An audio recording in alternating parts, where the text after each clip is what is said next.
C'est Sportif vendredi avec Sacha, notre coach sportif. Bonjour Sacha. Bonjour Nadia, bonjour à tous. On parle sport et froid. Quels sont les inconvénients, Sacha, pour débuter ? En fait, ce qui va se passer, c'est qu'il y aura une diminution de la température corporelle. Donc la viscosité sanguine, elle va augmenter. Donc ça va être beaucoup plus dur de faire des efforts. On va aussi se déshydrater beaucoup plus vite. La fréquence cardiaque, elle va également augmenter plus rapidement. Et puis les vaisseaux sanguins, ils vont se resserrer. Donc les muscles, ils seront moins irrigués. Donc voilà toutes les conséquences du froid. Et les conséquences sur le corps, ça sera quoi ? Justement, le corps aura du mal à se réchauffer.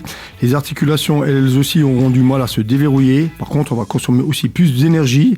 Et puis, surtout, ce qui sera important, c'est qu'il faudra veiller à bien s'échauffer et à garder la chaleur le plus possible pendant la session. Est-ce qu'il y a des risques liés au froid ? Un petit peu, oui, Nadia, tout à fait. Notamment le risque de blessure ou de refroidissement. Alors, on peut très vite se faire un claquage quand on n'est pas bien échauffé. Mais ce qu'il y a aussi, c'est qu'on peut tomber malade, un refroidissement, une bronchite. L'hypoglycémie, elle sera plus proche aussi en cas de grand froid. Et puis, on va se déshydrater beaucoup plus rapidement. Et je parle même pas des engelures des chutes. Ça, c'est quand il fera vraiment très froid. Il faut savoir qu'une diminution de 1 degré augmente de 2% le risque d'infarctus du myocarde. Donc, c'est quand même à surveiller. Il faut faire attention quand on fait du sport dans le froid. Ah oui, on pense plus au sport dans la chaleur où on se dit il faut se méfier, mais c'est vrai qu'on pense pas au froid. Et c'est quoi tes conseils pour pratiquer le sport dans le froid ? C'est bien s'habiller. Donc, mettez en général 3 couches. Une pour respirer, une pour bien se réchauffer et une pour se protéger. Ensuite, c'est les chaussures adaptées, notamment type trail. Quand on va courir dehors, c'est bien d'avoir des semelles avec des petits picots qui accrochent, qui cramponnent bien. Ce qu'on peut faire également, comme je le disais, on déshydrate beaucoup plus rapidement et on consomme plus d'énergie. Donc on peut en mettre une petite boisson, un gel, une barre au cas où, surtout si on fait des sessions longues. S'échauffer avant de partir, ça c'est l'idéal. Donc échauffez-vous à l'intérieur. L'inspiration, l'expiration, j'en parle un tout petit peu. Inspirez par le nez, soufflez par la bouche. Bon, ça paraît évident, mais c'est pour éviter justement le refroidissement au niveau des bronches. Ça fait mal, ça, on sent la brûlure. Tout à fait, on sent le froid qui rentre dans les bronches. Après l'effort, bien évidemment, se doucher et des habits secs. Pourquoi je dis ça ? Parce que souvent, on a tendance à faire encore les étirements après la séance et on est dehors. Les étirements, vous pouvez les faire dans le vestiaire ou à la maison, chez vous, dans le garage, n'importe où, mais plutôt au sec et au chaud. Ce qu'on peut faire, rajouter encore, c'est bien évidemment l'hydratation importante avant, pendant et après, notamment des boissons chaudes.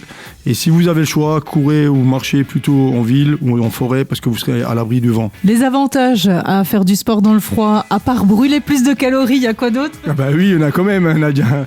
Voilà, il n'y a pas que des inconvénients. Alors, sport dans le froid, évidemment, la consommation d'énergie est supérieure, on brûle plus de calories, donc forcément, on peut perdre plus de poids. Voilà. Et puis, ce qui est bien, c'est qu'en hiver, souvent, quand on sort, il n'y a pas beaucoup de monde, donc c'est parfait. On peut voir des animaux, on s'oxygène l'esprit, on s'évade, c'est parfait. Et puis, surtout, on peut préparer le corps au froid si jamais on va au sport d'hiver. Le plus dur, c'est juste de sortir le nez dehors. Ouais, tout à fait. Il faut sortir de la couette et il faut y aller. Et les contre-indications ? Il y en a un petit peu quand même. Il faut éviter de pratiquer dans le froid quand la température elle est inférieure à -5, -10. Là, ça devient vraiment problématique. Alors, ceux qui sont habitués, ils n'auront pas de problème. Mais si vous débutez, faites attention. Les femmes enceintes aussi, pour elles, il vaut mieux pas risquer de sortir dans le froid. Si on est malade, ça se comprend, c'est évident. Et puis, si on a des insuffisances respiratoires ou des problèmes cardiovasculaires, on ne va pas prendre le risque d'augmenter la fréquence cardiaque dans le froid, alors qu'on peut faire du sport à l'intérieur ou par d'autres périodes où il fait plus chaud. Oui, on évite. On termine avec le mot de la fin, Sacha. Alors, sportif réchauffé, sportif protégé.